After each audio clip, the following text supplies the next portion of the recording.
And we're live. There we go. Cool. So today I'm doing a podcast with my friend Tom Milner, otherwise known as the Vegan Engineer, otherwise known as Tom Quinoa on YouTube.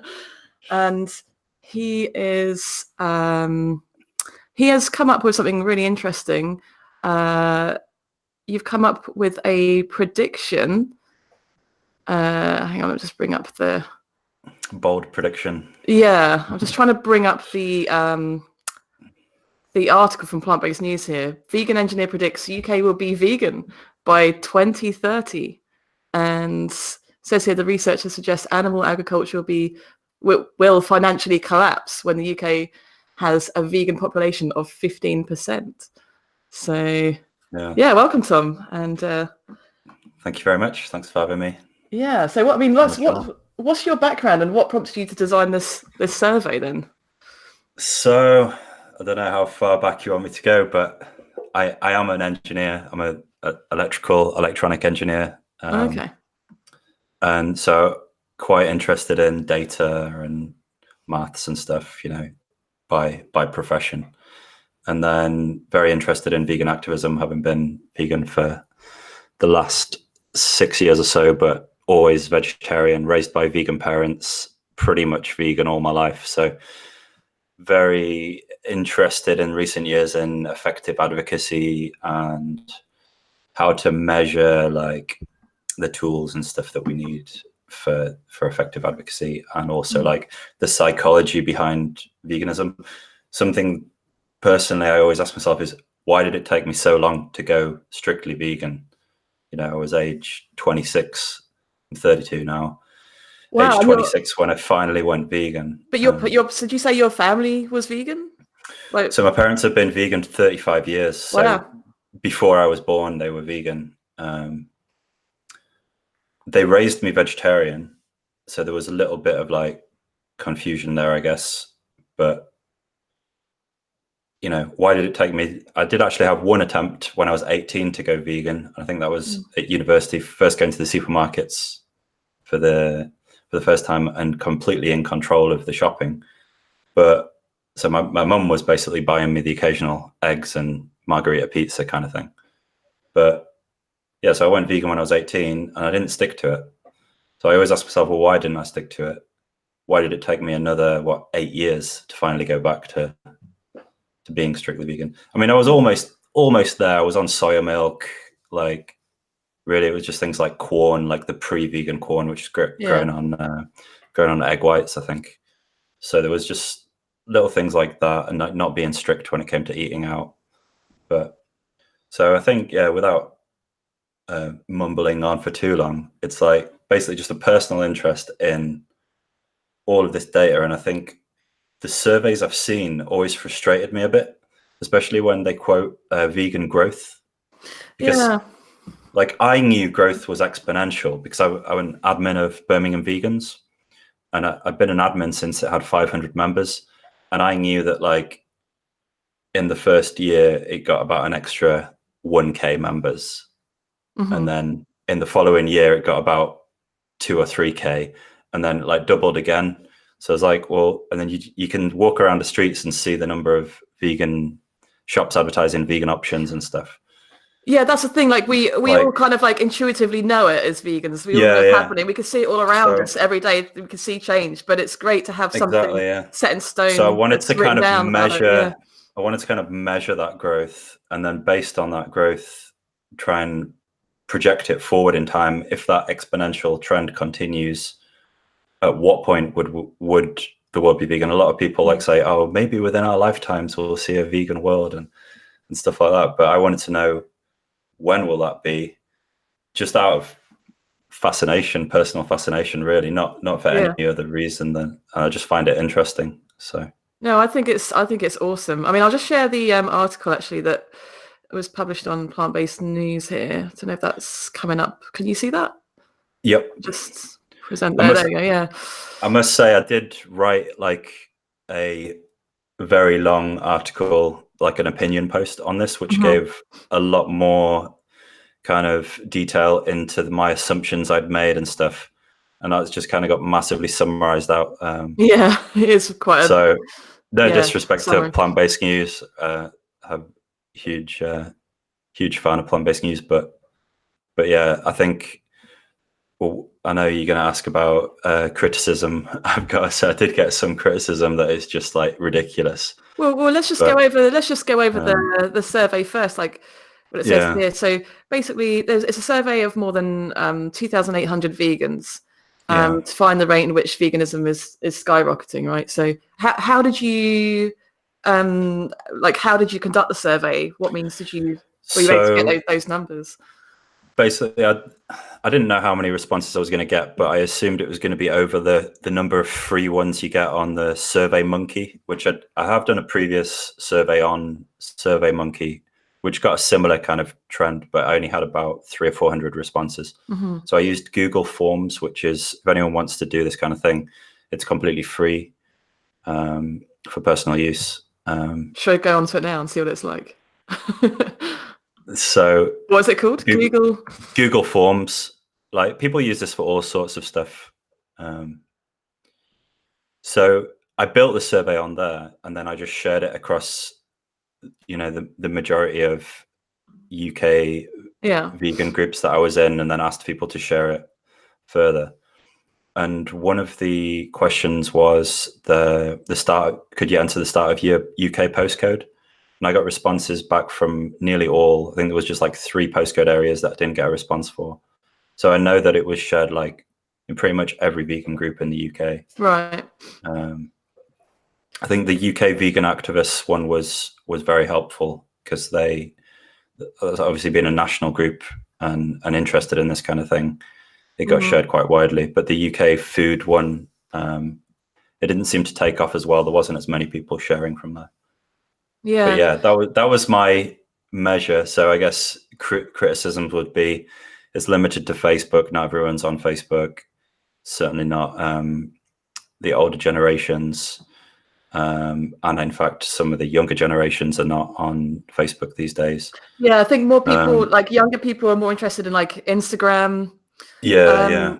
I think a lot of older people do use. I think Facebook is has more of a kind of connotation with older people now. Like, I think the younger people are a bit more savvy with other social media platforms. But there is like data on like the average Facebook user and stuff, and there is like a kind of peak in the late 20s, 30s, 40s, early 20s, and teenagers don't seem to use it that much anymore. But whatever. Like, basically, I just wanted a large population of vegans, and this was the easiest and freest way to do it. Like, if I had huge sums of money, I could like target specific demographics and stuff, but you use a more reliable surveying method. But I mean, do you think as well that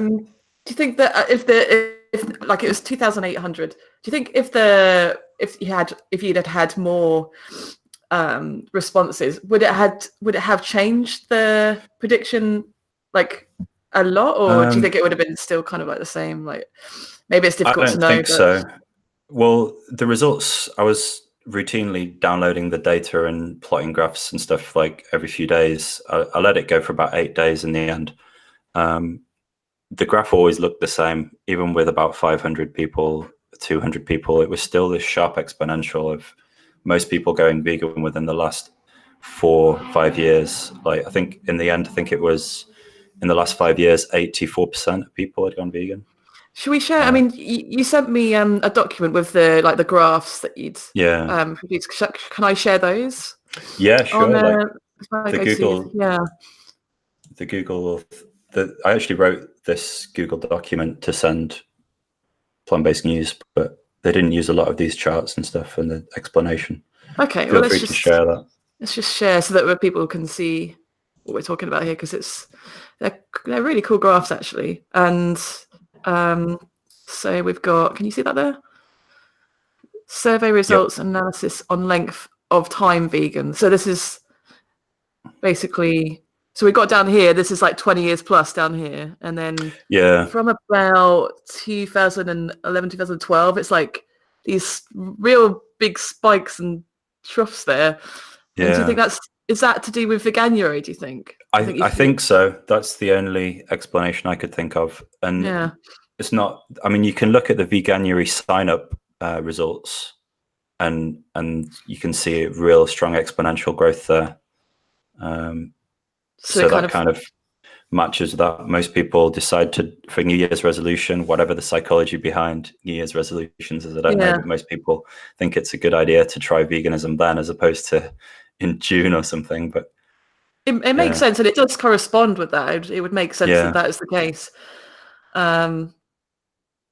Yeah, so this is the when did you go vegan? Individual response. Okay, so this is like the time that they went vegan. Just one more thing I wanted to say on the sample number. I've been talking to the Big Vegan Survey recently, and I asked, because they asked the question, how long you've been vegan, or when did you go vegan is their question. So they have up, I think, over 20,000 responses now. So I asked if they're going to do a graph similar to mine based on their responses. And I don't know if they'd necessarily thought to do that, but they are definitely going to do it now. Okay. They sent me a graph of 20,000 responses, and it goes back more than 20 years as well. That's one thing I would change. I would ask, instead of when did you go vegan with, I would ask instead of how long have you been vegan, I would ask, when did you go vegan? Because then you can get a date. I see. Yeah. It's just a subtlety, but it does help with data analysis. So yeah, they've got 20,000 responses, and it's a similar exponential curve as we would expect from, personal experience and from this data. So there's the 4 questions were length of time vegan, age, gender, and location. Yeah. And then you built a survey on the Google Forms and launched it across the UK, Facebook groups. The other thing that was so you took these results and you kind of like amalgamate them with other studies about the amount of vegans as well, wasn't it? I think, was it somewhere down here as well? At the very top. So there's a link on the Vegan Society website. So we quite frequently see these surveys now trying to estimate the total number of vegans. And then they try to estimate growth based on similar surveys done in the past. But then you'd have like a linear, if there was only 2 points, you'd have like a linear growth then, wouldn't you? The most popular one is the 2016 Vegan Society survey, which estimated 500,000 vegans. Yeah, I'm just trying to find it now. They took a survey 10 years previously, and they said, there's been in the 10 years, there's been like 360% growth or something like that. And that was on BBC. That was in like every newspaper. Yeah, I remember that. Yeah, I didn't really get across the exponential factor to me. That could have been linear. But interestingly, the Vegan Society, I think it was 10 grand this survey, the Ipsos Mori one. I seem to remember speaking to someone at the Vegan Society about it, and they now doubt that number. Oh, really?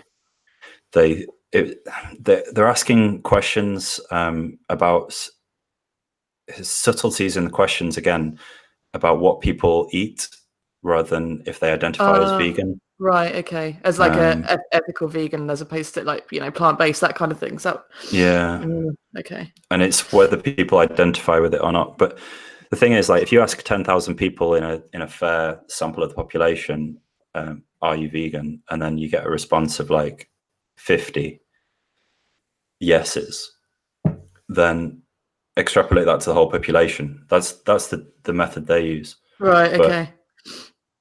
But it's hard to know if that's accurate, if that's so it's just like taking a sample and then just trying to and then you just assume, okay, this is what the rest of the population will be like based on this small sample. Is that what you mean? Yeah. Okay.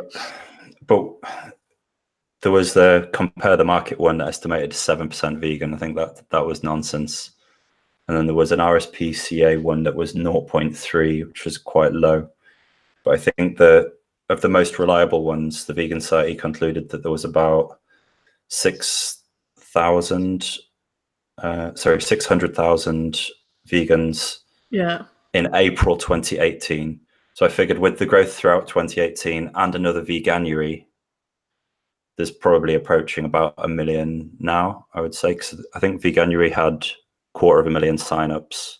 They weren't all in the UK, but still. But my estimate was, I think, a reasonable estimate of about 1.5% now of the population. Okay. And that's what I used on my graph. So if you go back to the graphs, I don't know if you've still got it. Yeah, let's just bring it up again. I'll just share again so we can all see. So that's one assumption I made of the number of vegans now, and I translated the responses so this is where it comes. So instead of the number of responses, it's the percentage of the population. So that's how I translated if that makes sense. And is this the thing that you're talking about now? Yeah. So I'm assuming that February 2019 is 1.5%, and then applied the growth curve to that going back. So that's how you get that. Yeah. And so up here, so this is, I'm just can't read that here. Curious the number of survey responses mapped to the estimated percentage of adults in the UK population that are vegan. Yeah. Okay. And then and based on that, it would double again to 3% by mid 2021. Yeah. Which is huge. It is really, when you think about it, like how much it's shifting so quickly now. Yeah. But I think that's reasonable based on the growth we've had. And and also another thing, I mean, I just wanted to know, what do you think has caused this exponential growth? Like, I think in your survey, you mentioned about 4G having an effect on information sharing and stuff like that. So that was one theory I had. I think it was 2012, is relatively recently, that 4G became really widespread. I mean, we just take it for granted now, just like live streaming YouTube videos wherever you are on your phone. But that's very recent technology, really. And when you ask people, what triggered them to go vegan, it could be numerous things, but a lot of people point to like documentaries and social media influence, videos shared on Facebook. So that wasn't possible before. I mean, obviously we had the internet, but there wasn't so many videos being shared. I mean, you look at things like Instagram video becoming a thing recently, and it was always pictures before. I think the sheer number of videos being uploaded to YouTube is just like exponentially growing.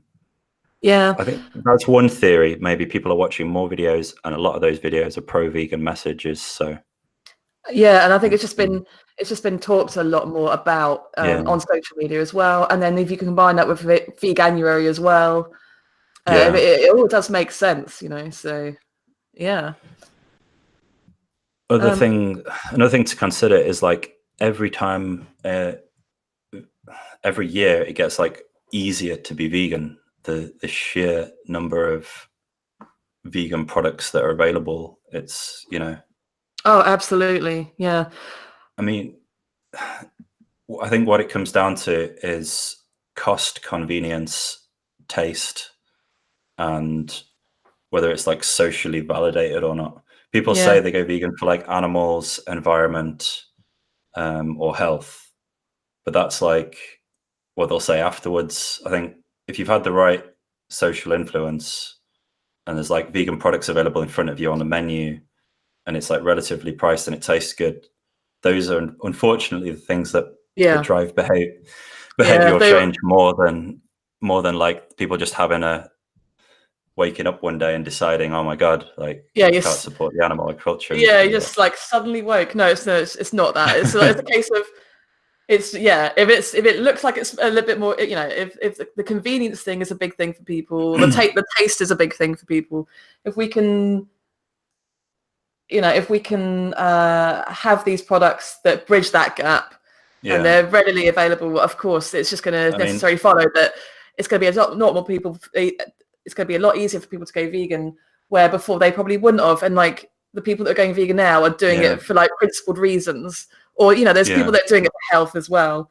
But it's kind of it was kind not of like easy. No, it's not. It's not easy at first, for sure. I can remember as a child an articulated Suma Whole Foods like lorry coming down my driveway, because my parents used to order a lot of stuff from Suma directly, and like Suma, you had to go to these like obscure wholesalers to get the products you needed that are now just readily available in the supermarket. The vegan Subway thing is something that's like really a big deal for me, like anecdotally, like because I can remember like going to Subway, like I said earlier, I went vegan for the first time when I was 18. I can remember like asking them to leave the cheese out of the Veggie Delight Subway when I was in that vegan period, and I just got the piss completely ripped out of me by all my uni mates. Like they just couldn't fathom the idea of how that would, why anyone would even get a Veggie Delight, but to remove the cheese as well was just like I know, insanity. So like the fact that they're now advertising these huge like pictures of the vegan sub on every Subway, these big wall stickers, like it's great to see that. Like definitely. I tried the vegan sub the other day. Actually, it was so good. Just going in and saying, "Hey, can I have a vegan sub?" And I'd just be like, "Sorry, I've not tried it yet, but it's been so long here since I've been here and ordered a Subway. Can you tell me what bread is vegan? I don't even know." And they're like, "Yep, it's this and this. Those ones are vegan." Like they were telling me what's vegan. Do you know what I mean? It's like the other way around now, and it's just like this. It's brilliant. And also the other thing I also wanted to mention before I forget it, with this survey, because I think this survey I think it's really good. Like you're worried about like the criticism and stuff like that, and you kind of address it. We can go into a little bit. We can talk about a little bit further next. But I just wanted to bring up the fact that it's just such a positive thing. Like when I read this, I was just like, this, like, good on you, because there's been such a backlash to veganism recently in terms of ex-vegans that like all these prominent figures in the vegan movement that are turning their backs on veganism now, and it's just like these people, right? These are just they're handfuls of people. Whereas if you look at this, if you look at the figures, if you think there's like 1 million plus people, there's bound to be a few who don't really get it, or maybe they're. I mean, there might be some legitimate claim in like the health thing. Like I know people have like one of my friends has a friend who literally doesn't have like a lower bowel or something, and like stuff like there's things like that. And I know there was an I know a few ex-vegans now.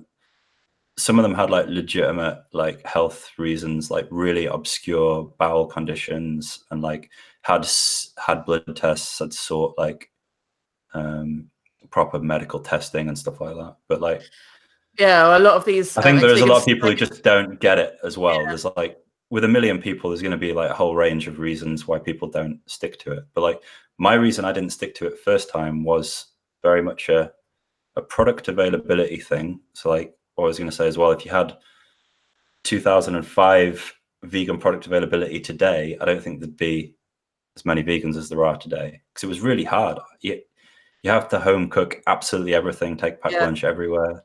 There was no vegan food options available anywhere.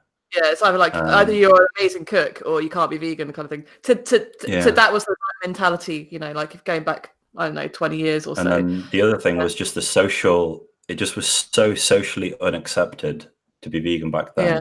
There was a lot of pressure. I wanted to blend in. I wanted to, make friends at university. I didn't want to be this guy who was just picked on in every social event. Like, and I'm sorry that those psychological things really influence behavior, more to the fact where now looking back, like, how could I have eaten any animal products for those 8 years between like being an adult, shopping for the first time? How could I have bought like coffee with cow's milk, or occasionally cow's milk, or occasionally cheese pizzas? I don't know how I could have done that, but everybody I knew ate meat. So I was already, as a vegetarian, I was already weird, you know. It was kind of predetermined in a way because, you know, like if you're conditioned in that way, it's natural you're going to go that way. You're not going to be suddenly woke. Oh yeah, of course it's wrong to eat animals, unless you're seeing it all the time on the internet with the rise of, you know, like social media and stuff.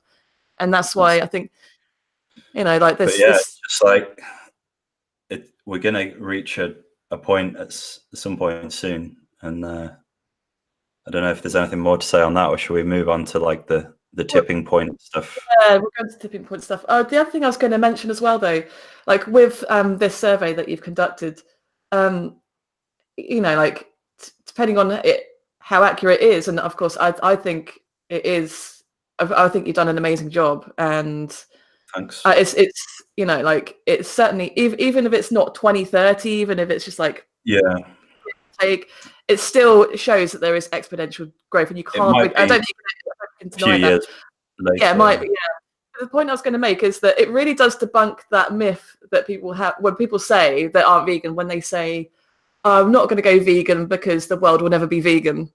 Like this totally debunks that claim, doesn't it? And even if that was the case, like you can't really say, oh, I'm not going to be vegan for that reason, because that's not really that's not like a principled argument against veganism at all. Yeah. Like he wouldn't say that if it was about the slave industry. I'm never going to not stop having slaves because no one else is going to ever do that. Yeah. Like stop.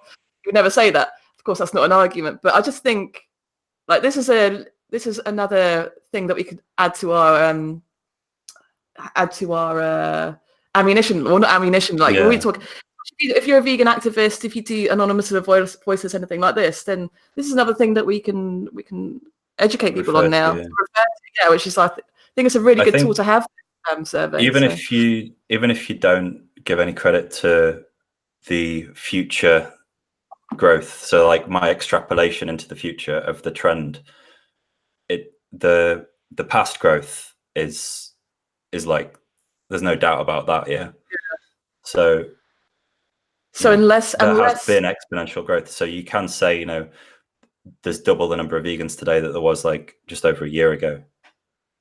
So unless, you know, like there's some going to be, you know, if there's going to be some kind of wild card maybe that will disrupt that, like I don't know, just suddenly everyone just gets woke on the carnivore diet and just suddenly, oh yeah, of course it's right and it's ethical to eat animals. Like I don't think that's good. I don't really see that's going to be like a likely story in the future. No, so I can't see it taking off in quite the same way. People just like random men just recording themselves eating squirrels in London, getting arrested. Yeah. But yeah, let's talk about the 15% thing, because you mentioned so by the time we have a 15% threshold of vegans, do you think that's where we will start to see like the animal agriculture industry starting to have financial issues, insolvencies, like that, and that's where there's going to like be this tipping point where it's just going to shift, like not overnight, but that's going to be like the point where we're going to see like real change. I think it's reasonable to assume we don't need 100% of people to like consciously decide to go vegan. I mean, I used to think about this, you know, there's just not going to be products available. I used to think about it in terms of like, imagine if you're a mobile phone manufacturer who decided not to go to color screens, and like no one's buying your product anymore. You know, at what point are you going to go bankrupt? Yeah, that's true. Yeah, that's a good point. Could you survive with a 50% drop in sales? Like what product could still sell with a 50% drop in sales? You're going to have, going back to farming, you're going to have a lot of overheads, staff to pay. You're going to have to pay for all your animal food and stuff. So you might, let's say there's a 50% drop in demand for meat. What decisions are you going to make? So we're going to have, okay, we'll order in, I don't know exactly what they do, order in the piglets or whatever from the farms that breed the piglets. So at some point they order in like a few weeks old piglets to start feeding up. They're going to probably say, well, you know, last couple of months we haven't been able to sell as much pork, so there's just, we're gonna have to order less. Yeah. And so I can see it kind of starting to ramp down, and then at what point can they decide that we won't be able to pay the farm overheads this month, so we need a different product, so Yeah. I was thinking about it kind of like that in my mind, and then I came across this research about tipping points, and it was discussed in some like vegan advocacy workshops I've been to, like the percentage could be like really quite low, and there's a couple of kind of avenues to explore here. So there's the kind of social acceptance, which we talked a little bit about. When you're the only vegan in a social, like I was at university, aged 18, very hard to stay vegan. I couldn't do it, unfortunately. But if you've ever been in a social situation where there's like 2 or 3 vegans, even if you're the minority, vast minority still, people will start to take what you're saying a little bit, listen a little bit more. They're probably less likely to bully you. Yeah, because you're not on your own anymore. So you're not on your own. You're not an easy victim. Yeah. But they're also a little bit more receptive. Oh, maybe there's some legitimacy in what these guys are doing, because there's like 3 or 4 of them now. And I think, so that's the kind of social acceptance thing. And then imagine a friendship group where like 7 out of 10 were vegan. Those 3, what must those 3 remaining friends feel like? There's probably a lot of social pressure for them to conform to going vegan too. And they probably all would go vegan. I've seen this happen. Again, this is all anecdotal, but I've seen this happening in the Birmingham vegan social events, where you'd have like a couple come, where like one, the guy or the girl, like one party was vegan and the other wasn't, and then usually it was the girlfriend who was vegan and the boyfriend wasn't, and then they'd have such a good time at the event that they'd come back next week and the boyfriend would be like, yeah, I'm actually vegan now. And I think meeting a group of vegans just like validated it for them, realized we weren't crazy people. And I've seen that happen numerous times. And I've also seen one guy who was kind of like, this is probably my favorite story, one guy who's kind of like a bit of an alpha male kind of figure, really nice guy. And I think a lot of people looked up to him in his friendship group, and he turned his entire friendship, one by one, his entire friendship group vegan. And some of them started coming along to the socials. And I was like, how'd you do it, man? And he's just like, he said he let people take the piss out of him when they were kind of exhausted. He said, I love animals. What's the difference between cats and dogs? And he didn't like get angry or anything, and he just explained it really calmly. And eventually people would try his food and say, you know what, you're right, I'll do it too. I think that was just his approach. But this was like a few years ago now. So he was like really on it with like his rapport, and his demeanor was just perfect for advocacy.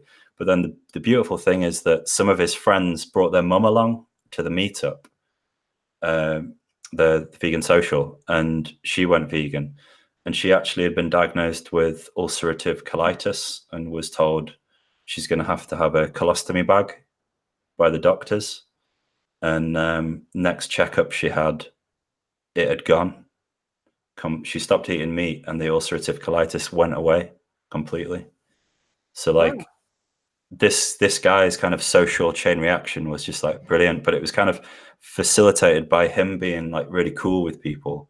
And that's what's so inspiring. Really welcoming, but also the social event validated it all. That's why I got really into social events as a form of activism. It is a form of activism. It's a really good method, especially bearing in mind that with a lot of people, like you say, they do need the validation. They don't want to have the stress of having to justify what they're doing all the time. I found when I first went vegan, that was the hardest thing for me to deal with. Wasn't the food or the diet or anything like that. But having to explain to people the reasons why I've decided to be vegan, and people kind of treat you as like you're kind of mad or crazy for not wanting to contribute to essentially what is an animal holocaust. Yeah.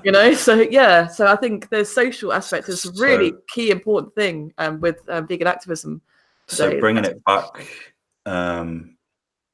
back to the studies. So then I found out about these tipping point surveys. I think you said you'd read a book, The Tipping Point. The book is called The Tipping Point by Malcolm Gladwell. Yeah, it's a really good book. It's one that I really want to read again because it's really interesting. And was that 20% that he concluded with, I think, in that book?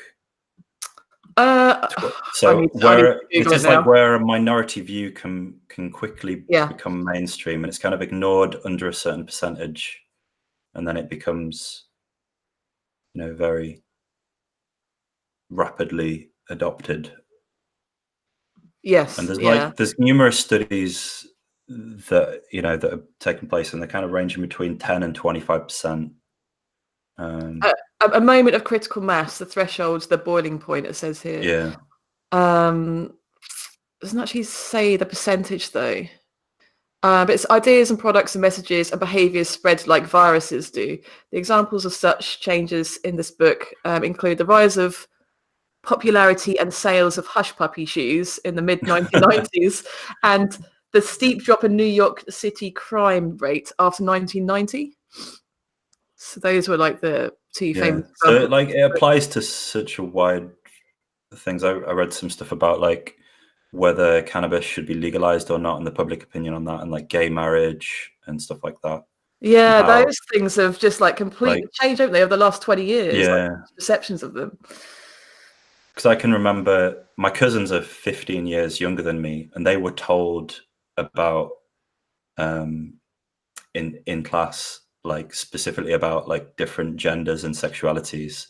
We never had any education on that, but they're also told that if anyone's found bullying anyone based on like gender or sexuality, then serious repercussions. And there was like teenagers coming out in class, and they were like, yeah, there's openly gay people in our school. And I was like, wow, like times have really changed just in 15 years, because no one would have come out in school. Well, I know people from my school who came out gay, but it wasn't until like their 20s, way after school. Yeah, I know. For me personally, like when I was at high school, people that I thought were gay, they didn't really come out until they left high school. But now, and then they were going to college and stuff because it was a bit more acceptable there. But but now very much accepted and educated, and doesn't seem there as much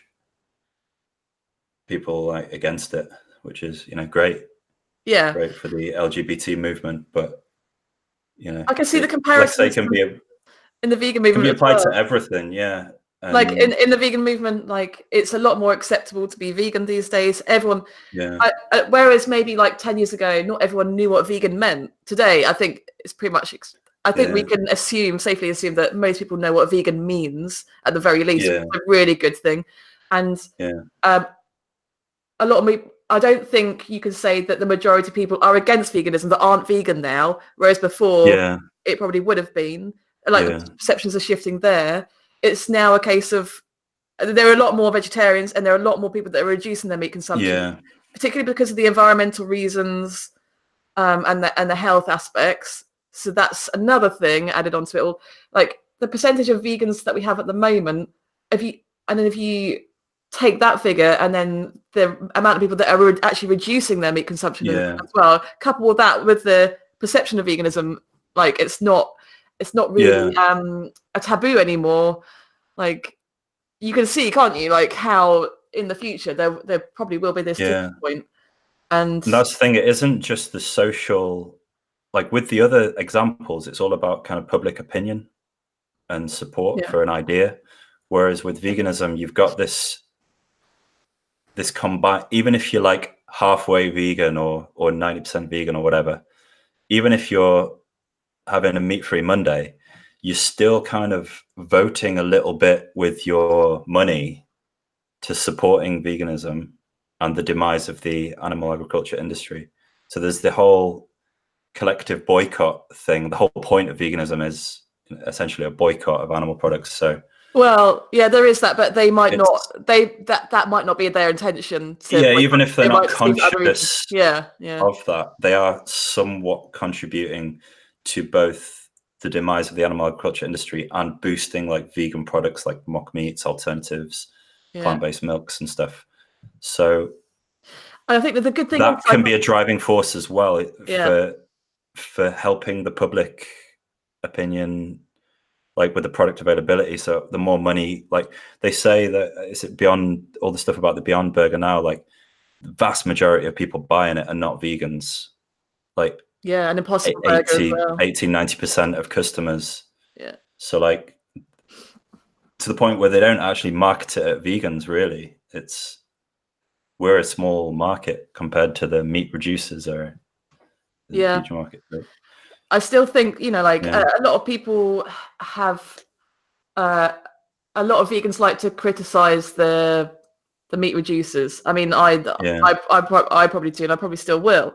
But you can't deny the fact that the impact that they are having on, the stats and the, like the prediction of that when this tipping point is going to happen, they are having an effect on that dramatically. You can't deny that.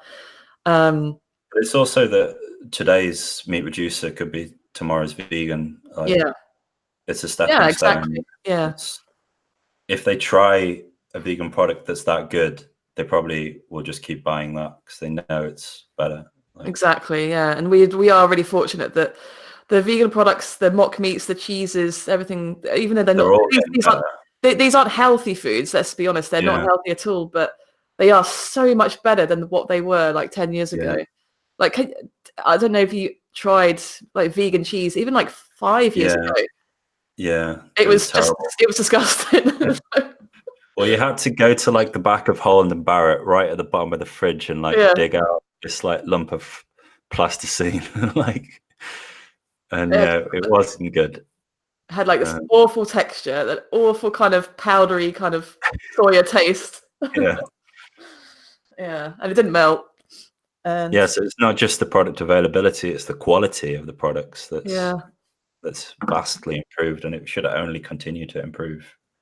I just think it's just a really good way of embodying all the concepts that we already know as vegans, and we all sort of intuit that this is going to happen anyway. But I just like the fact that it's in a graph and we can see it. I love graphs. I love graphs too, and I love data.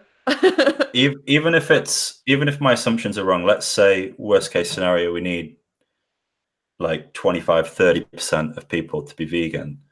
I mean, I had a play earlier just extending the time axis along and extrapolating further. It's probably looking at still 20-35 will probably do it. Did you create another 5 years?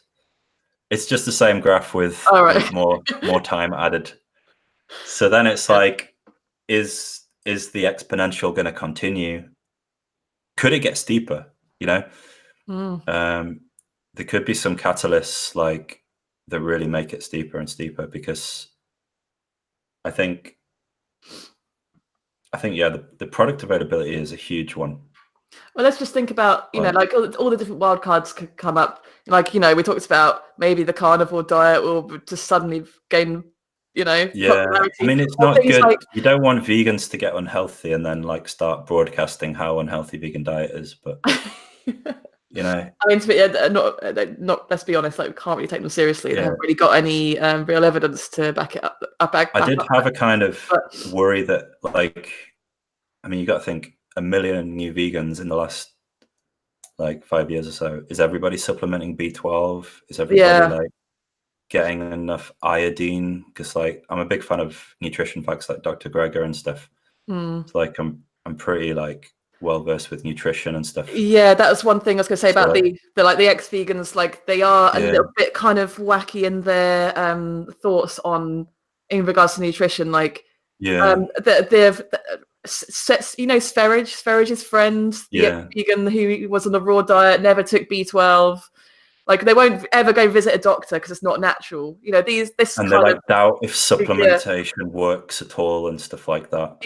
like crazy kind of uncouth ideas about nutrition that don't fall into the kind of mainstream kind of view. I know vegans who like had a blood test and they were like slightly anemic, and they were just like, oh shit, I need to get some more iron in my diet. So they just so you look at plant-based sources of iron, you're like, all right, I'm gonna start, or you can take a multivitamin with iron in, but that's your greens, you're probably gonna be all right if you followed Michael Greger's Daily Dozen and have occasional cheat days with junk food and try to have a balanced Daily Dozen based diet. I think you can't really go wrong.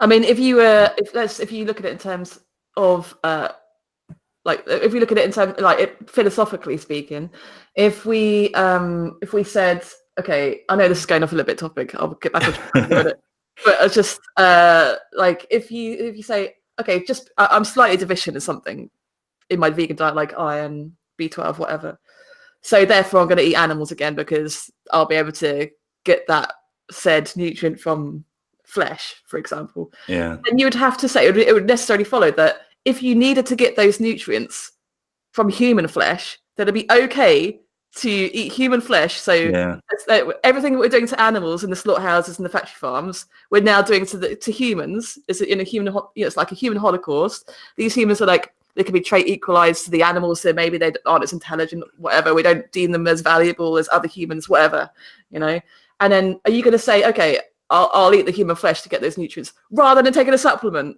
No, you're not. You're not going to do that. So what's the difference? Like, name the trait. Do you know what I mean? Like, it's ridiculous. Like, just to quote the vegan definition, something I've thought about is like it's where practical and possible to avoid the use of animals.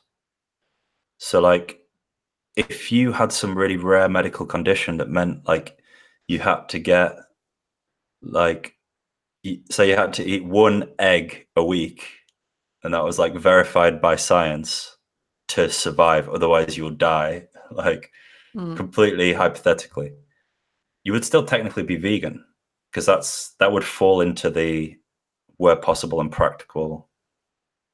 It's like people who take animal-based medication, like they need the medication, it's either tested on animals or it's got some animal ingredient, but they still take it. They're still vegan because it's a where possible and practical. If there's no other option.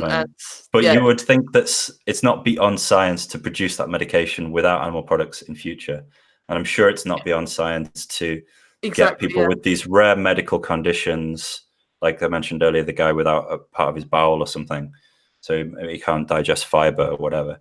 Like, it's possible to get enough calories into this person through some other means without using animal products. Just because veganism isn't perfect today doesn't necessarily mean we can't progress, and all these sort of like grey areas we'll have a much better understanding of them in the future. And like things like with crop production, for example, when people say like, oh, what about the crop deaths to produce your vegan food? It's like, well, we would obviously, if we had an alternative where there would be less crop deaths, and we think in the future we will be moving towards those options in the future where organic farming is the answer. Exactly. So, but you can't really it's say just not practical. So you're not vegan by buying mass-produced crops. Because you fall within the category of practical and possible. Like, I live in an apartment in central Birmingham. Like, I can't grow my own food.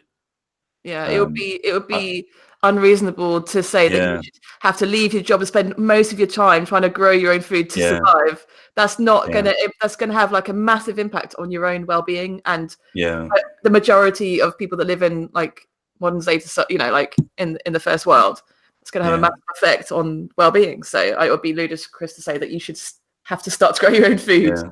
Yeah, definitely. But like, it might be possible in future. Like, my parents have reasonable sized back garden. They're probably getting about 30% of the calories from homegrown stuff, and it's all veganic. Like, veganic. It is possible, but it's not. It's beyond the reach of most people. Where they're limited to what's on the shelves in the supermarkets. So. Just coming back on point then to the survey Okay. and everything. Have you had any other criticisms about the survey? Like, and also I'm interested in like, is it mainly coming from vegans or non-vegans, the criticisms as well? I didn't really. I got a few people just completely just doubting it, but I don't know if they really explored the details. And one guy really thinking it just had no credibility whatsoever, and he also thought that it's dangerous to promote this idea that the world will go vegan sooner rather than later, because it would like it would like well, it makes me more enthusiastic about activism. I don't know about you, but for him, he thought people might just be like, oh well, it's going to happen anyway, so like we don't have to do any activism anymore, like we don't have to even try. Why did you think it'd Like, be dangerous to make the world go vegan sooner? no, like he's vegan, he wants the world to go vegan, but like he thought it would disencourage people to right, okay.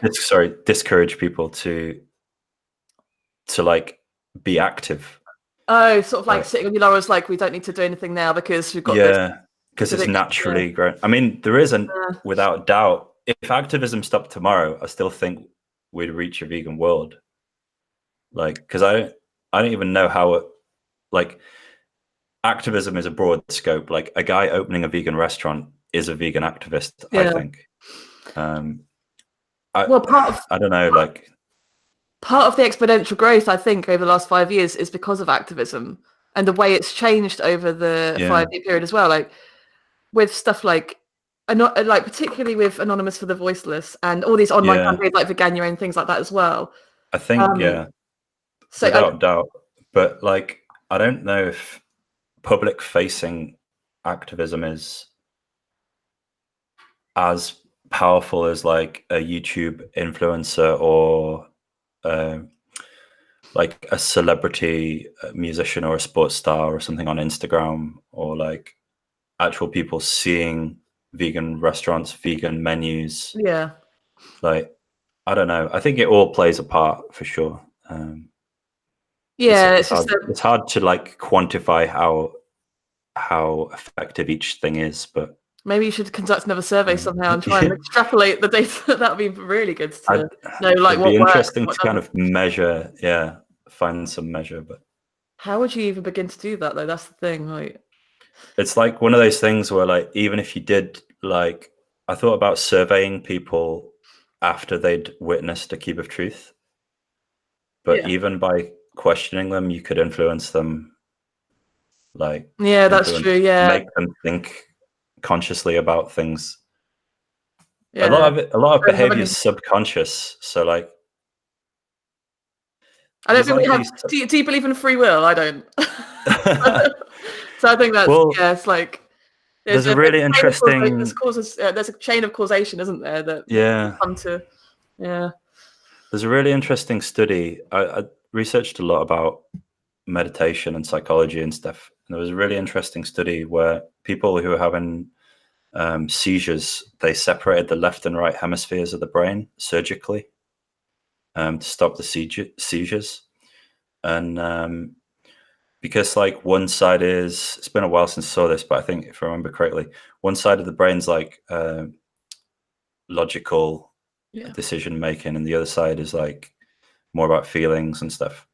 And you could they actually gave instructions to these people because the eyes are associated with they cross over, I think. The left eye and the right hemisphere are linked and vice versa. They gave an instruction to some of these people to walk across the room, but only through one eye. And then they asked the person, why did you walk over to the other side of the room? And they made something up.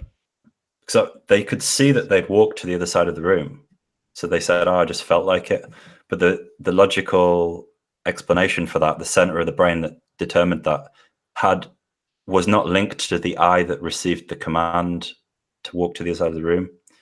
So like, there's really interesting stuff on like modular view of the mind and about behaviors and stuff. And another example. So, but that's like, that kind of proves that the mind is built up of modules that like compete for control.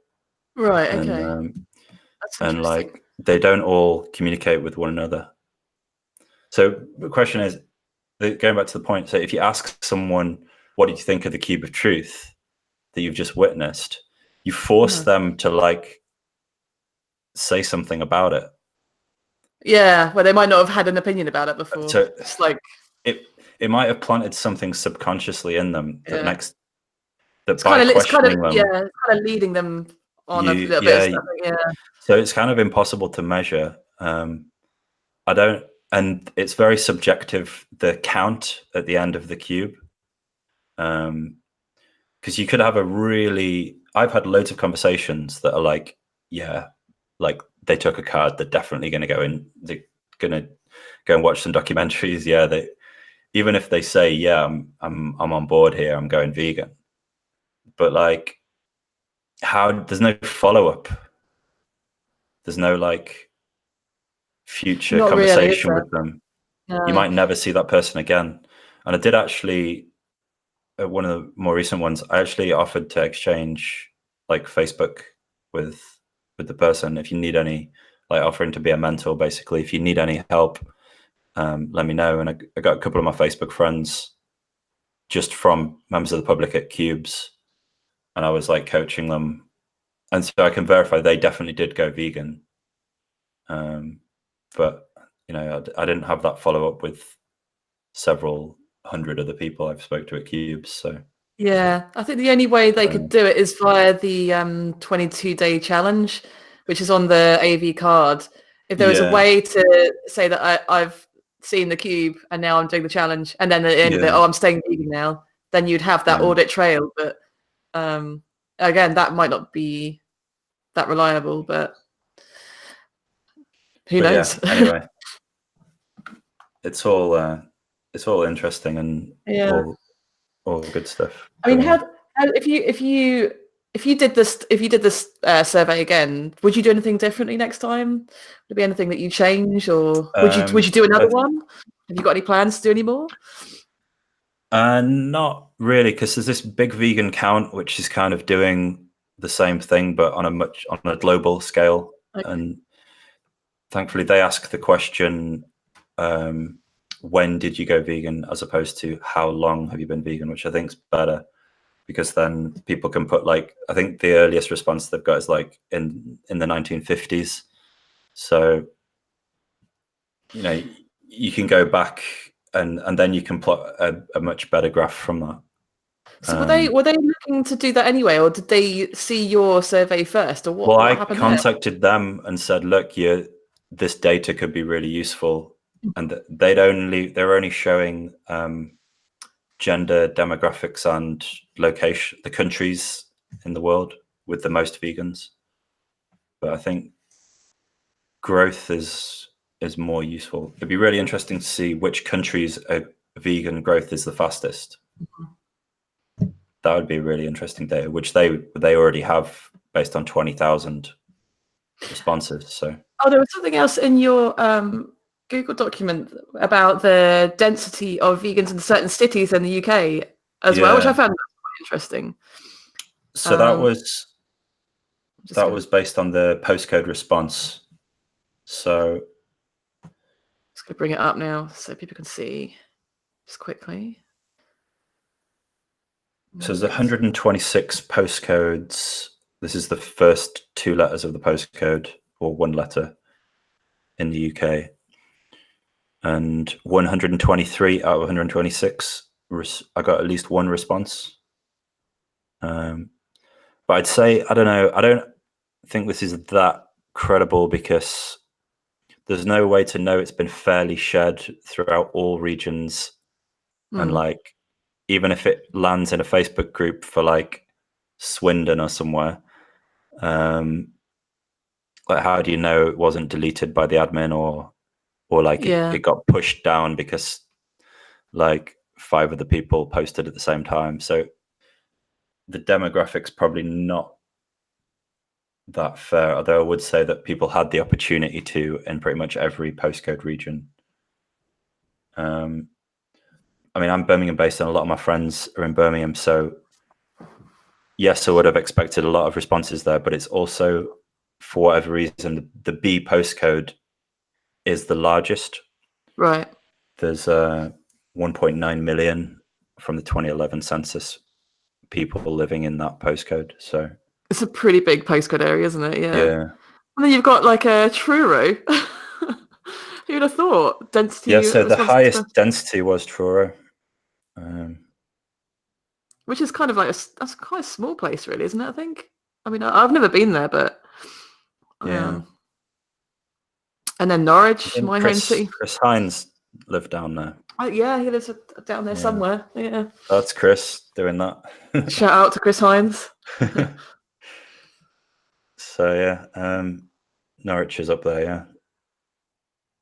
And like, yeah, have you got any thoughts as to anything else that since doing the survey, is there anything else that you've thought of where it's like changed your outlook about the progression of veganism, or how veganism is going to change in the next 20 years or so? Like, has it drastically changed your perception of it, or like from doing this research? I think, yeah. I mean, I didn't think the growth was that exponential, and I didn't think we could potentially get there, within 11 years, maybe 15 years. I thought it'd be grey and old in my rocking chair. Oh, yeah. Okay. So you were kind of a bit more pessimistic about it. Yeah. Like, I thought maybe within our lifetime. I think what's interesting as well is, like, what defines a vegan world? Like, would it be the law changing to make like animal agriculture illegal with a prison sentence if you're caught farming animals? Would that be a vegan world? I think that would be the way that would be heading. Yeah. Or would a vegan world be, everyone's just not eating animals, but there's not. Yeah, it's going to probably take a while for the legal side to catch up, the changes in the law. That always is the case, though, isn't it? With social, like, there need to be like enough vegan MPs. I think we've got like 2 or 3 at the moment, vegan MPs, but yeah, there are a few on there. So, Kerry McCarpet, she talks about the environment a lot. I've seen her recently in Parliament talking about the drastic changes we need to make in order for I mean, if you had a majority of vegan MPs or vegan sympathizers or meat reducing, you could maybe talking about significant changes, which could boost the growth of veganism, like things like subsidies for, like, because I think it's still the case that like dairy farms get like 1/3 of their income from subsidies. Well, that's one of the wild cards I was going to bring up, actually, that could put a spoke in the wheel to the progression. It could be like maybe the government will tax people more for more subsidies to go to these industries. But I don't know. Like with the Extinction Rebellion stuff, I think it's more likely they'll cut subsidies to like animal products and give subsidies to the lower carbon intensive crops. Yeah. From a sustainability, you want most nutrition with least footprint. Yeah. So it makes sense to plant-based then. Logically, it makes sense to subsidize those crops with like a green thing. I know the Vegan Society had a campaign called Grow Green where they were trying to campaign for that. I don't know if it got anywhere, but that'll be something that would make sense to put that into practice. What was the other thing I was going to say about that? About subsidies? It's just like completely anecdotal evidence here, but one thing that was interesting that I've seen, because I go through like the stories on plant-based news and stuff like that, is the stories about these farmers that may have been dairy farmers or cattle farmers, and then lambs, and then like they got so fed up and upset with taking them to slaughter that they just take them to a rescue center, and then they have you seen the film 73 Cows? That movie? But I know, it's amazing. I know the story. I know the story. So heartwarming, yeah. And then like this farmer is now like he's a veganic farmer. He used to be a dairy farmer, because that's just that's how he was raised, and it's just ever since it's just like a business that's gone from generation passed on to generation, and he just grew up playing in a cow field, and that's just how his life went. And then all of a sudden, like now he's a veganic farmer, and it's just like I think we'll hear more and more of those kind of stories. For sure, but like years. Just to play devil's advocate on that, I think it's the small family-owned farms that are kind of going to collapse, and it's the intensive factories they're going to stay. Yeah, definitely. Link, I'm not sure how many vegan activists know about this, but on the UK Gov website, there's all of the slaughter statistics. Okay, let's check it out now. Going back to like the 70s, unfortunately, it's increasing year on year. Wait, where would I find it? Just type in like UK Gov slaughter into Google. You should find it. Right. So I always see it where you see like headlines about dairy farms closing, and people think that that's because people are buying plant milk. But actually milk production's increasing.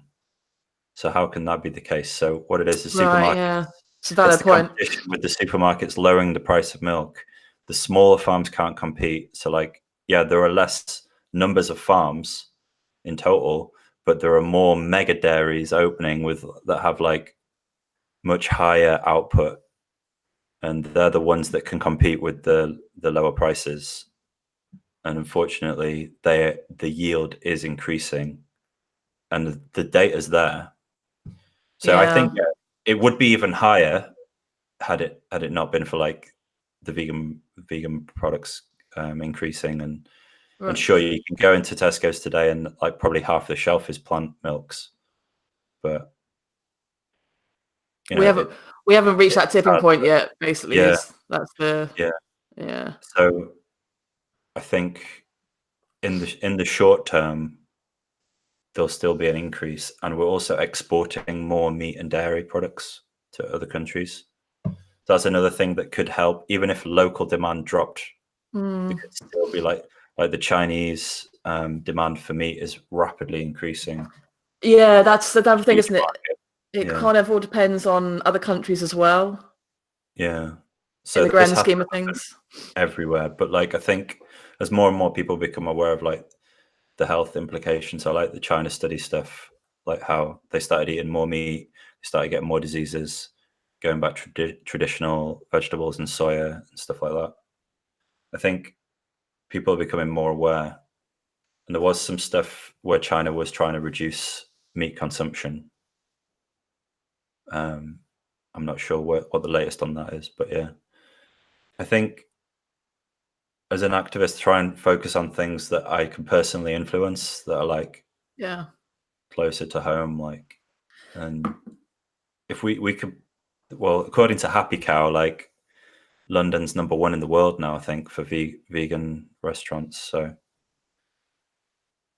UK can kind of lead the vegan movement with the home of the Vegan Society. Its origins with Donald Watson and stuff. So that's the thing, isn't it? I think set an example for the rest of the world to follow and have as much international influence as possible. But ultimately, it's going to have to happen everywhere, and especially if if all of our farms are just still in business because they're exporting all to China, like it's. Yeah, I mean, are they going to be? I mean, how is it going to be after Brexit? Are they going to?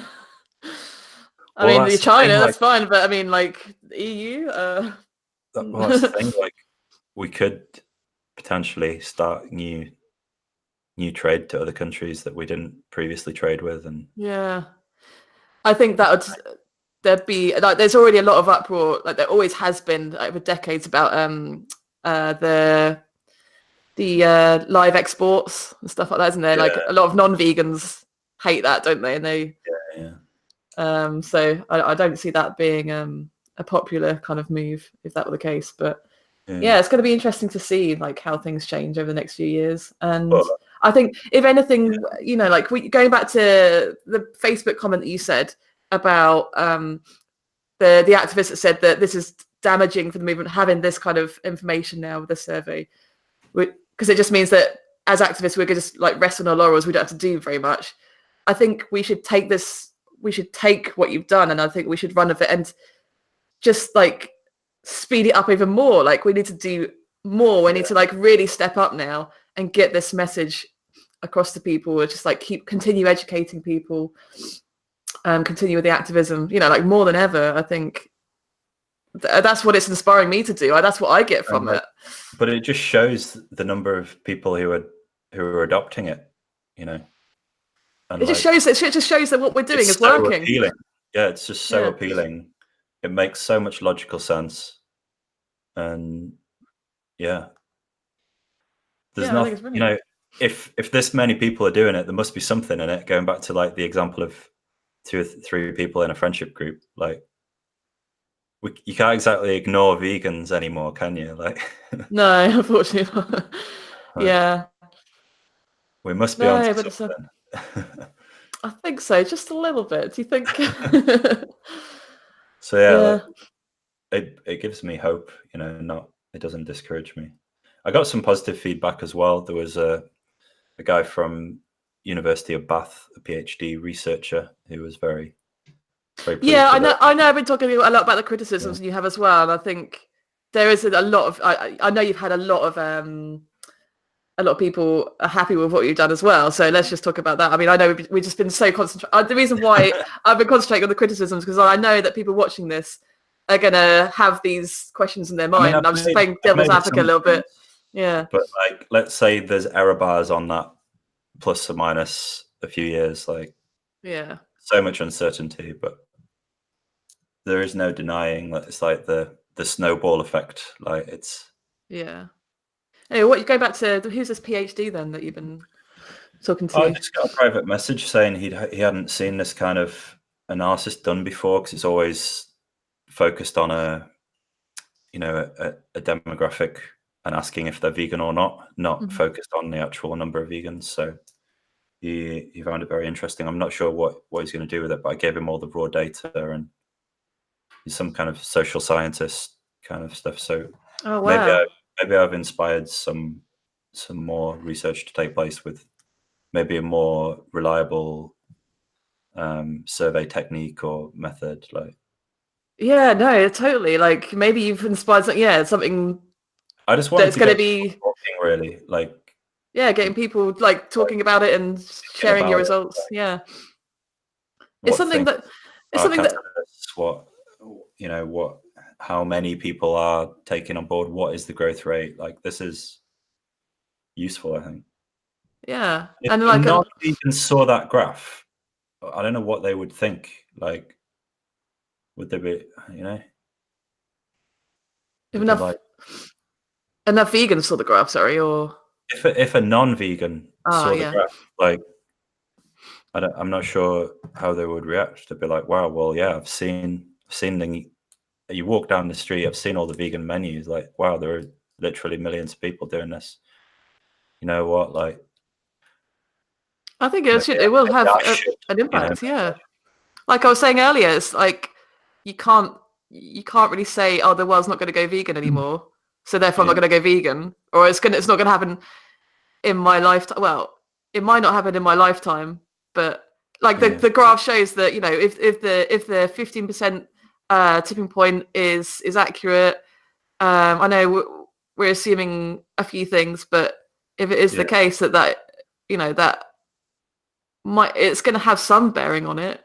Like there is going to be a tipping point at some point. Do you want to be? I mean, do you want to be part of the right side of history or the wrong side of history? Like now or in the future? Like might as well be now. Like why don't you just? Do you know what I mean? Like there's enough. Like, you can get the food now. There's tasty food. It's convenient for you. So I wonder if there'll be like a black market for animal products in the future, where like you have to illegally acquire. Like a meat cartel off a dealer. Like, Probably, sure. yeah. Everything in have you seen that film Carnage, right? Yeah. Everything in that movie is going to come true, I think, in real So what life. year was in Carnage? Profit. 2067 or something. Yeah. Was that? Yeah, might be Yeah. sooner. I think Vegan Revolution has called it as well. He said, "He's like, It's yeah, gotta be it's gonna happen sooner than sooner." that. Yeah. No, but I think it's inspiring. It's motivated me. It's kind of cheered me up a bit seeing this. So thank you so much Yeah. for doing No, this, because good. I know a lot of people that are vegans or activists. They won't go to this. Uh, I would say like it takes a lot of it's a lot of it takes a lot of energy. It requires a lot of thought Yeah. and a lot of work to do this. So like I really appreciate what you've done here, because Just I want to use my like engineering skills and stuff for more of this kind of thing. So yeah, definitely, and it's really useful. So. data, like thinking outside the box, like so it's a lot of psychology for sure involved in activism, but I think it's The I data don't is know. really important as well, and I think it's really important to Data have. is useful and Yeah, it's more compelling, isn't it? Like yeah, having empirical kind of evidence there. There is like the philosophical. I know I talk a lot about the philosophical side of yeah, veganism, a lot by like as you say, the psychological side, everything like that. I'm not so familiar with. I'm not so confident talking about empirical data and stuff like that and statistics. There's something I'm yeah. really wanting to get into and I don't like. know. Like I went down that route thinking I need to know every like fact, but if you don't win arguments with facts and Yeah, figures, and you well, no one wins arguments. There's only losers. yeah, Because it's both true. both people, I've researched quite a lot about biases. Like there's so many biases that influence behavior. There's Yeah, like hundreds, I think, that have been like theorized, but like the main ones are like anchoring bias, which is like your own point of view right now hmm determines your behavior. Like even if you're presented with really strong evidence that should make you go, my point of view is wrong. You're so biased to your current point of view, your anchoring point, that you'll like fight against change. And yeah. I mean, like well, yeah, ex-vegans do this all the time, don't they? that's Like, yeah. And yeah, like so that's a powerful one. And then like so it doesn't matter how many facts or figures or like how many of Earthling Ed's responses that you've memorized, like it doesn't matter. Like you need to find another way to like basically not get into a debate or argument with the non-vegan. You need to make them want to change, you need make to make them them. respect you. Yeah, you need to um make them want to learn it for themselves and go on their. yeah, They need to come to their own conclusion themselves rather than you telling them but that sometimes they it's should better change. not to Yeah, even debate. Like just take it back a step and just like see it as another person. They're another person that you can learn something from them, build a friendship, build rapport. When I was yeah, traveling last year, I was like, say I'm in a hostel and there's like 20 new people just hanging out, having a beer, whatever. Like I didn't talk about veganism at all with a lot of people. I hmm just spoke to them as fellow human beings, travelers, where they're from, what they're doing, where they're going next.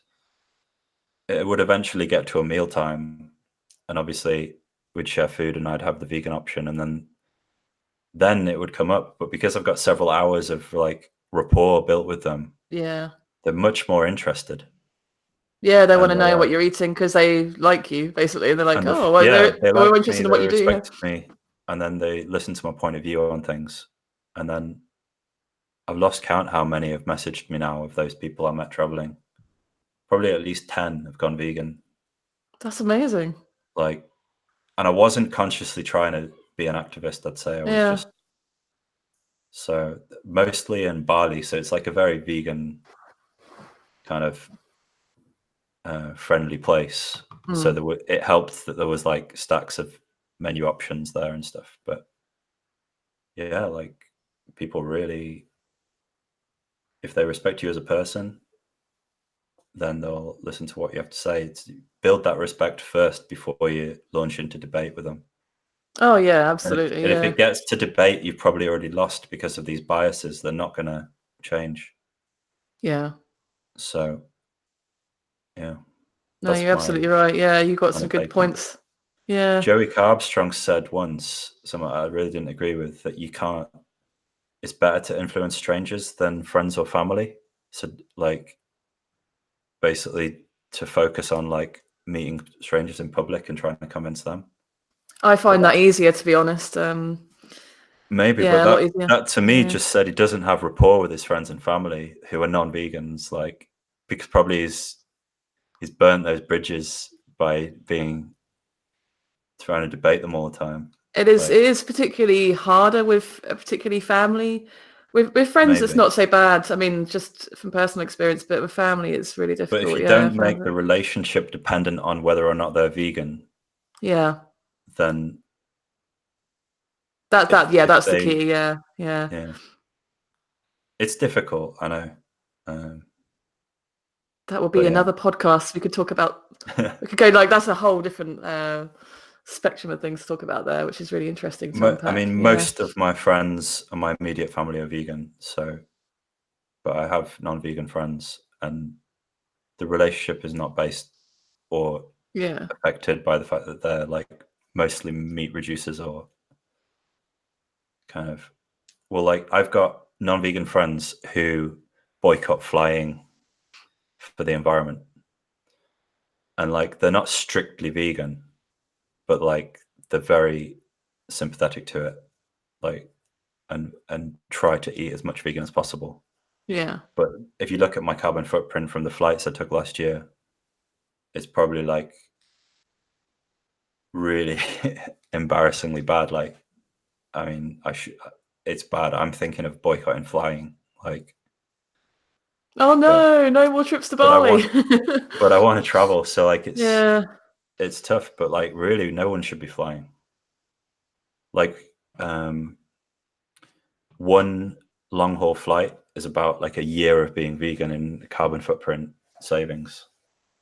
So everyone who's rambling on about, I mean, apart from stuff like the rainforest destruction and the fishing, the overfishing, stuff like that, but like obviously there's further impacts that aren't just carbon, but flying is just so bad.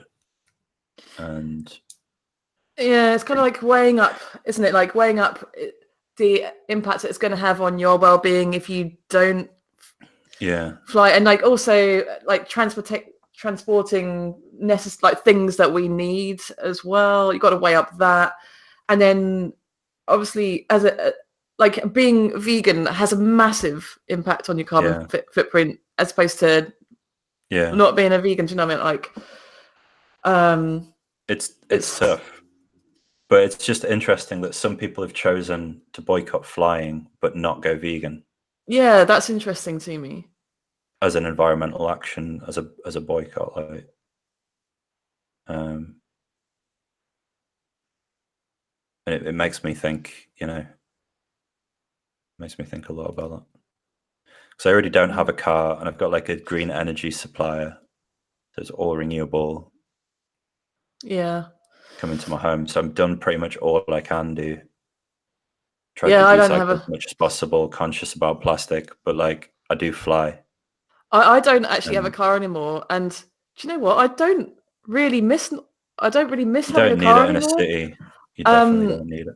I'm doing my bike. I'm servicing my bike at the moment. I'm really looking forward to, because I've just been kind of a bit more stuck. I know I live in a city and everything's here, but I still want the freedom of being able to go anywhere, and public transport is so expensive. I think like I still I don't really miss not having a car. It's just I only drove it just because it was so convenient just to get to the shops where I could have just walked or got the bus. Do you know what I mean? It was, but now I've just got used to that kind of lifestyle where I I don't need a car anymore, and it's just what you're used to, isn't it? And building a Yeah. habit, it's just building a habit and working your lifestyle around that new habit, basically. I don't know what like the bus networks are like around there, but in Birmingham it's pretty good. Like, and it's £4 a day maximum. So, I mean, I've paid more for that just for parking, you know, when I've gone out in a car. Yeah, it does. It's had a big impact on my bank balance as well, because it was expensive driving here. But yeah. So anyway, I don't know if you want to use that last little chat because it's totally off topic, but no, I think it's all interesting. I'll go through it. But yeah, thank you ever so much, Tom, for doing this, because No, it's good. Yeah, I've been really excited. We haven't talked about the age and gender demographics. I don't know if you wanted to or... Oh yeah, sure. Is that okay, so I'll just get back to the... Where's it? Oh yeah, I've got the graph here. Let's just screen share that. 1 second. Obviously the focal point of the results is like the growth, but I also thought this was pretty interesting. So most people know that there's much higher female majority in veganism, but I didn't know that it was like almost 75%. So whatever the reasons for that is, I don't know, like, are women more empathetic? Are they less? Is it the manliness thing, you know, men eating meat, the stereotype, or whatever the reason is, that's the demographic. And I was thinking, should we just focus more activism efforts on women? Because obviously as a consumer, it doesn't really make difference what gender you are. So this graph shows that there's more male responses than female responses in the survey. No, am I reading it right? It's basically the women responses and then the men on top. So, and then the other on top of that. Yeah. So it's a stacked bar chart. That's what it's called. So the majority is women. Right. Okay. Oh, I see. Right. Okay. So the whole line is the total number. The total, and then the blue part is just the male. Oh, okay, I get it. Yeah. So yeah, I'm theorizing. I mean, there's the whole linking feminism in with veganism, isn't there? Like, but I'm not sure how effective that is as an influencing tool. But I was just thinking, like, if it came to it, if you're at a Cube of Truth and you've got a group of lads and a group of girls, you could say it's 3 times more likely that the girls are gonna respond positively to the message. So if you had a choice like that, you're probably best off speaking to the girls. I don't know. I think it depends on the way on how you deliver the message, what kind of things you're talking about. Obviously, at Cubes of Truths, maybe you're right. Maybe I don't know. They might be more easily influenced the women because it's a much more emotional kind of message there. It's like much more striking, much more a visceral kind of thing that you're seeing on the screens. So maybe, I don't know, like, I don't want to generalize here, but maybe women are more susceptible to that kind of thing over more sort of like logic and reasoning and stuff like that. But you can't really say that about like that. That's the difference between women and men. I don't really want to speculate about that. Do you know what I mean? But it's just such a huge female dominance. That is true. I really wonder why that's the case. Like, there's enough male vegan athletes now to like destroy the weakling myth and that meat equals strength myth.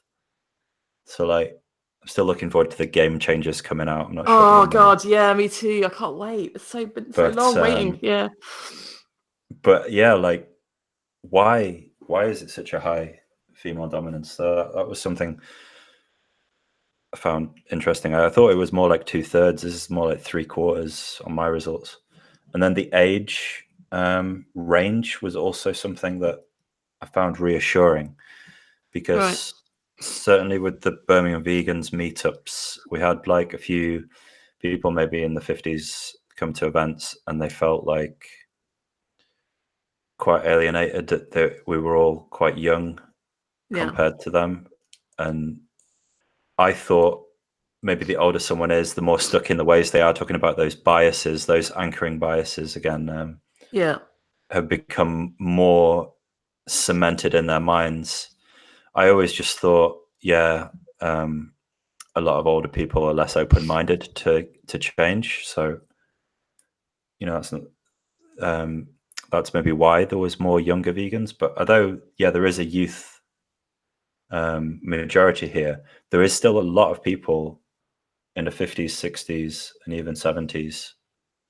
So more than I expected. Yeah, definitely. You can see. I mean, there's a bit of a large gap between 56 and 58. I wonder why that is. Is it like? Yeah, I don't know. So definitely drops off quickly there, but. And I mean, I can understand under 16, because obviously your parents have a major influence on you and what you do before. Yeah, but there's also the Facebook demographics, the Facebook members demographics thing here. So like, there's probably not that many teenagers on Facebook, but I'm sure there's a lot of vegan teenagers now. And same with 20s. But yeah, I thought, so anyone who's of an older generation who thinks like they're alone in their decision to be vegan, I also hope that this graph would reassure them that they're not. Oh, and there is a vegan oldies group. Apparently, someone told me that my survey was shared in as well. So, oh really?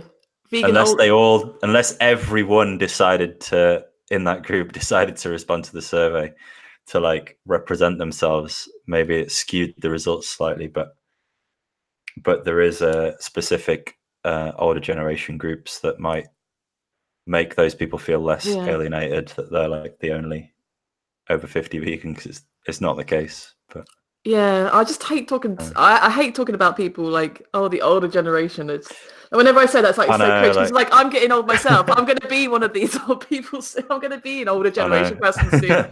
So I'm not going to talk about them like that with any disrespect. Yeah, me neither. My parents are 65. They've been vegan since they were 30. So like they're that's very really much cool. in that category. Yeah. But you've got great parents. I'm 32 now, so I'm not young anymore. Well, it's kind of like prime kind of age, isn't it? But yeah, no. Brilliant. Well, I mean, do you have anything else that you want to add, or is anything? No, don't think so. Yeah. No, I keep up the good work. Hope people are as interested as you are, Emma. Yeah, and the same goes for you as well. And I'll put all your social media in the description box down below, like including your channel, obviously. And then should I put the link to the actual write-up that you did to the Google document as well? Because that's just like a read-only kind of thing anyway, isn't it? Yeah. So I'll put all that in there. And then do you have like Twitter or Instagram, stuff like that as well that you want to? I have Tom Quinoa Instagram, but I'm not sharing much on there at the moment. Okay. I'm not really sure what to do with my social media and YouTube these days. My enthusiasm kind of peaks and troughs for it. Yeah, I mean, I'm trying to do more of mine, but I think like having these kind of discussions is really good. There's probably a reasonable number of people who are interested in what we've talked about today. So I hope so. There'll probably be a few, maybe like a dozen. No, I'm sure there'll be more than that. If it interests a few people, that's great. That's why I did it, Yeah. So. And then maybe you can come back, we'll speak again, or we can do a live stream, or yeah, sure, whatever you want to do. Like keep me up to date with if anything, like with the what was the other study group that are doing? They're asking the big vegan count. You should probably. When did you go vegan? Yeah, the big vegan count. Keep you up to date with that. Give them a plug. So if anyone's not filled out that response, then do so. Okay, right. Well, we'll leave a link to that as well down below. That's like going to be the biggest like data pool of vegans, I think. ever conducted. So, and all Okay, the right. data will be displayed on the website. So this is, I found it here now. Let's just go to it just so people can know what it's all about. Share. Yeah, okay. So we Yeah, so got just hit 20,000. 20,000. That's great. Yeah, I'm definitely going to And do if you this. scroll down, it will show you the countries. Ah, so it's global. Yeah. Wow. That's so So cool. I think Okay. does green must mean that they've had a response from that country. Right. Okay. So still there's large parts of Nothing Africa, from look. Yeah. Kazakhstan or Venezuela. What's that country there? isn't Venezuela the biggest meat consumers? Or Oh, is it is it? Brazil? Yeah, maybe. I see. Makes sense. On one of Michael Greger's graphs, there was a like a meat consumption versus heart disease per country. Right. I think it was some of those South American countries have the highest, even higher than the United States, highest meat consumption. Yeah. And then Paraguay. our top 10 countries at the bottom. And I think UK is top, but I think that they might be UK based. Oh, Big okay. vegan count. Oh, yeah, because I saw, it's So, like 7,000 and something. so it's probably been shared. 7,192, yeah. I think it's probably been shared mostly at the moment in UK groups. So Yeah, I'm definitely going to promote this then. give it a bit more time, and it might. You would expect more in the United States, yeah. Yeah, I would have thought so. Yeah, So they've got I'm like gonna 5 or 6 times the population of UK. So exactly. Yeah, we're just like a tiny little island over there. Look at that, 7,192, and then like this massive country here. Like, what's going but on, give guys? it Come on. time, and you would expect it to even out a bit more.